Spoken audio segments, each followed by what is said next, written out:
শুভ সকাল। ৭১ সকালে সবাইকে স্বাগত জানাচ্ছি। আমি আফসানা শাওন। প্রতিদিনই এই সময়ে আমরা এই অনুষ্ঠান নিয়ে আপনাদের সামনে হাজির হই দর্শক, নানা বিষয় নিয়ে আলোচনা করে থাকি এবং অতিথিরা আমাদের সঙ্গে আলোচনায় যুক্ত হন। আজও একইভাবেই আমাদের আয়োজনকে আমরা সাজিয়েছি এবং সময় মতো অতিথিরাও আমাদের সঙ্গে আলোচনায় যুক্ত হয়ে যাবেন। মূল আলোচনায় যাবার আগে চলুন দেখে নেই আজকের দৈনিক পত্রিকাগুলোতে শিরোনাম কি করা হলো।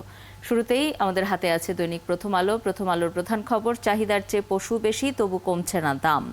এছাড়াও আছে ঈদের আগে চড়া মশলার বাজার, আছে ভর্তির যোগ্যতাই ছিল না তবু ডক্টরেট ডিগ্রি পান বেনজির।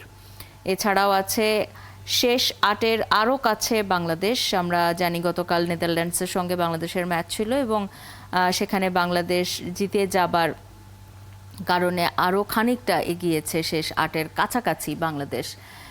এবং যেটি বলা হচ্ছে এখানে যে এবার চাহিদার তুলনায় বাজারে পশুর সংখ্যা বেশি, তারপরেও পশুর দাম কমছে না এবং যেটি একেবারেই শুরু থেকেই খামারিরা যেটি বলছেন যে গোখাদ্যের দাম বেশি হওয়ায় এবার আগে থেকেই ধারণা করা হচ্ছিল যে এবার কোরবানির পশুর দাম খানিকটা বেশি হবে। এরপর পরের পত্রিকা আমাদের হাতে আছে দৈনিক সমকাল। সমকালের প্রধান খবর, সুপার 8-এর পথে বাংলাদেশ। যেটি বলছিলাম যে নেদারল্যান্ডসকে 25 রানে হারিয়ে টাইগাররা আরও কাছাকাছি গেছে সুপার 8-এর, সেই খবরটি দেয়া হয়েছে। ছাড়া আছে ঠিক সময়ে ছাড়ছে না ট্রেন, বৃষ্টিতে সড়কে ভোগান্তি। ঈদে খরচ বাড়াবে মশলাও, আছে মিন্টু ও বাবুকে করা হবে মুখোমুখি জিজ্ঞাসাবাদ। এছাড়াও মহাসড়ক থেকে অলিগলি পশু হাটের বিস্তার। এছাড়াও বিস্ফোরণে কাঁপল শাহপুরের দ্বীপ, বাড়ছে আতঙ্ক। মিয়ানমার সীমান্তে, মিয়ানমার এবং টেকনাফের যে সীমান্ত সেখানে এখনও গোলাগুলির শব্দে এবং মর্টার শেলের শব্দে কাঁপছে সেই এলাকা এবং সেখানে আতঙ্ক বিরাজ করছে এবং ঈদের আগে এ ধরনের একটা পরিস্থিতি তৈরি হওয়াতে বাংলাদেশের জন্য, বাংলাদেশ সীমান্ত এলাকার জন্য আসলে সমস্যা হয়ে গেছে। এবং যেটি এখানে বলা হচ্ছে যে সব ধরনের মশলার দাম ঈদের আগে, ঈদের বাজারকে কেন্দ্র করে বেড়েছে। যেটি এখানে যে খবরটি দেওয়া হয়েছে যে দেশি পেঁয়াজের দাম বেড়েছে 10%, রসুন 69%, আদা 23%, দারুচিনি 19%, লবঙ্গ 11% এবং এলাচের দাম বেড়েছে 87%। এর পরের পত্রিকা আমাদের হাতে আছে দৈনিক যুগান্তর। তার প্রধান খবর, সড়ক, রেল ও নৌপথে যাত্রা, ঘরমুখ মানুষের স্রোত। ট্রেন ও লঞ্চে স্বস্তি, সড়কে যানজট, দুর্ভোগ, বাসে অতিরিক্ত ভাড়া আদায়ের অভিযোগ। এছাড়াও আছে শঙ্কায় নিউজিল্যান্ড, ওয়েস্ট ইন্ডিজ সুপার 8-এ। এছাড়াও আছে আসামির আগাম জামিনে কঠোর হাইকোর্ট। আছে উপকূলে বাঁধ টেকে না 11টি কারণে এবং গরু ছাগলে ভরে গেছে হাট, জমেনি বিক্রি। রাজধানী কোরবানি পশুর হাটের খবর দেয়া হয়েছে। এবং এছাড়াও আছে এমপি আনার হত্যায় এমপি হওয়ার স্বপ্নে বিভোর মিন্টু হত্যার মূল পরিকল্পনায় এবং মানুষের অধিকার নিয়ন্ত্রণে সাইবার আইন করা হয়েছে। টিআইবি এবং আর্টিকেল 19-এর সংবাদ সম্মেলনে এমন মন্তব্য করা হয়েছে, সেই খবরটি দেওয়া হয়েছে। এবং সরকারের গলার কাঁটা, বেনজিরের সম্পত্তি ক্রোকের পর ব্যবস্থাপনা এবং রক্ষণাবেক্ষণে হিমশিম খাচ্ছে সরকার বেনজিরের সম্পদ বাজেয়াপ্ত করার পর। এবং যেটি দেখা যাচ্ছে যে আমরা জানি যে গতকাল এমপি আনার হত্যার অভিযোগে এবং তাকে হত্যার উদ্দেশ্যে অপহরণের অভিযোগে ঝিনাইদহ জেলা আওয়ামী লীগের সভাপতি মিন্টুকে গ্রেপ্তার দেখানো হয়েছে এবং তার 10 দিনের রিমান্ড আবেদন করেছে ডিবি পুলিশ। এবং যেটি বলা হচ্ছে যে তিনি জিজ্ঞাসাবাদে, প্রাথমিক জিজ্ঞাসাবাদে ডিবি আদালতের কাছে যে এই তথ্য প্রমাণ দিয়েছে যে তিনি জিজ্ঞাসাবাদে স্বীকার করেছেন যে তিনি মূলত এই হত্যাকাণ্ডের যে অর্থ, সেই অর্থের যোগান তিনি দেবেন বলে প্রতিশ্রুতি দিয়েছিলেন।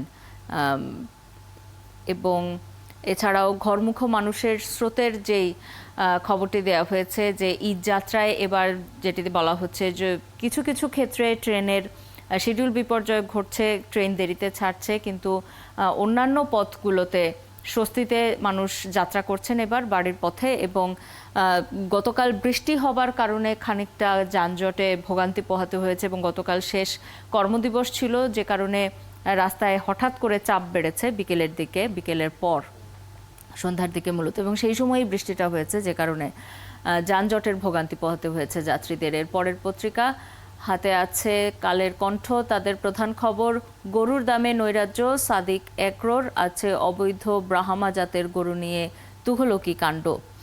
এবং আছে অংশীদারি কোরবানিতে ঝুঁকছে মধ্যবিত্ত, দাম নিয়ে চিন্তিত ক্রেতা বিক্রেতা, কোরবানির পশুর কেজি দরে বিক্রি হচ্ছে।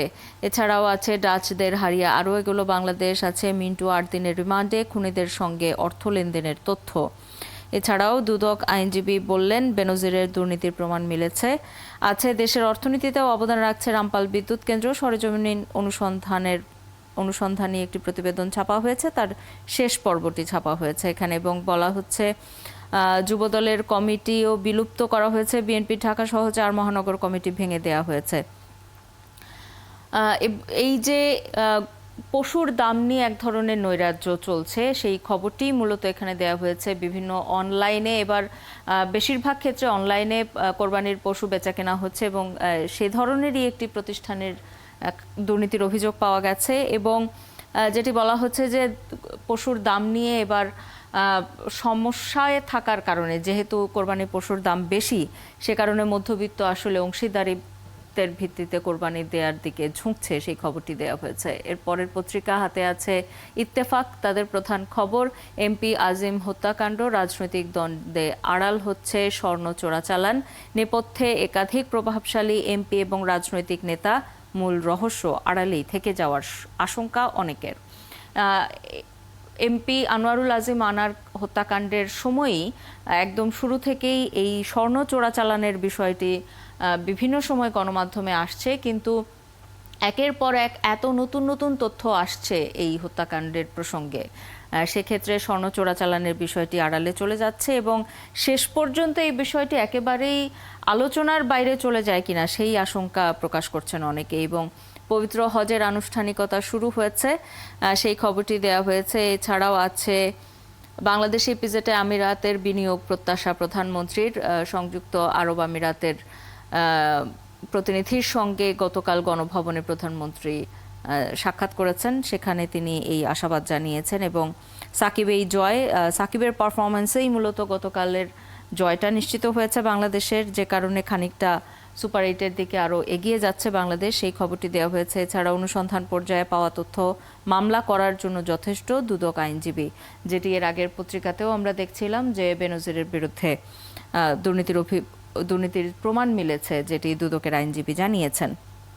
এরপর দৈনিক জনকণ্ঠের প্রধান খবর কুইক রেন্টাল এখন গলার কাঁটা। কুইক রেন্টালের যে মেনটেনেন্স কস্ট, অর্থাৎ রক্ষণাবেক্ষণের যে খরচ, সেটি অনেক বেশি এবং দিনকে দিন বাড়ছে।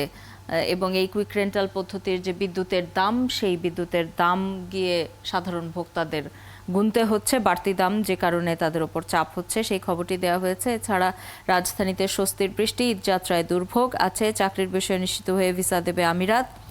এছাড়াও দেশে 10 শিশুর 9 জনই পারিবারিক সহিংসতার শিকার। আছে 21শে জুন দ্বিপক্ষীয় সফরে দিল্লি যাচ্ছেন প্রধানমন্ত্রী, মিন্টু 8 দিনের রিমান্ডে, এবং বগুড়ায় ব্যাংকের ভল্ট ভেঙে 29 লাখ টাকা লুট। এছাড়াও আছে বাস, ট্রেন, লঞ্চে ঘরমুখ মানুষের ভিড়। পশুর কমতি নেই, চাহিদা ছোট এবং মাঝারি গরুর। ছোট এবং মাঝারি গরুই কিন্তু এবারের আমরা দেখছি যে এবারের পশুর হাটগুলোতে কম উঠেছে। বড় গরুর সংখ্যা বেশি, কিন্তু বড় গরুর চাহিদা কম, কারণ সেগুলোর দাম অনেক বেশি, এবং যে কারণে মধ্যবিত্তকে অংশীদারিত্বের ভিত্তিতে কোরবানির দিকে যেতে হচ্ছে, যেটি এর আগের সংবাদপত্রগুলোতে আমরা দেখছিলাম। এরপর দৈনিক কালবেলার প্রধান খবর চীন থেকে দেশে এসি ফ্রিজের নকল গ্যাস, বিকল্প ব্যবস্থা না করে হরিজনদের উচ্ছেদ নয়, হাইকোর্টের একটি রায়। এবং দুর্নীতির ঝুঁকি বেড়েছে, যেই খবরটি একেবারেই প্রধান খবর করেছে তারা, যে চীন থেকে দেশে এসি ফ্রিজের নকল গ্যাস আসছে। 10 কন্টেইনার আটক করেছে চট্টগ্রাম কাস্টমস, পাইপলাইনে রয়েছে আরও 50টি কন্টেইনার, এবং এই ঘটনার যে মূল হোতা তাদেরকে গোয়েন্দারা খুঁজছেন। এছাড়াও আছে প্রধানমন্ত্রী 21শে জুন আবারও ভারতে যাচ্ছেন, সেই খবরটি, এবং আছে 54 মেডিকেল কলেজে ভর্তিতে আগ্রহ নেই শিক্ষার্থীদের। এছাড়াও আওয়ামী লীগ নেতা মিন্টু অর্থদাতা, সন্দেহ ডিবির। এরা এই সংবাদপত্রে যদিও সন্দেহের কথা বলছে, কিন্তু কোথাও কোথাও আবার তিনি জিজ্ঞাসাবাদে তথ্য দিয়েছেন, নিশ্চিত করেছেন, এমন খবরও আমরা দেখেছি। এছাড়াও আছে বেনজিরের অপরাধ লব্ধ সম্পদ আছে। দুদক আইনজীবী, দুদক এর আগের সংবাদপত্র যেটি আমরা দেখছিলাম যে দুর্নীতির প্রমাণ মিলেছে বলে দুদকের আইনজীবী জানিয়েছেন। এরপর দ্য ডেইলি মেসেঞ্জারের প্রধান খবর, high onion garlic ginger prices add to Eid woes. এছাড়াও আছে rush to villages for Eid leaves Dhaka desolate. এছাড়াও আছে sacrificial animal sale begins in capital.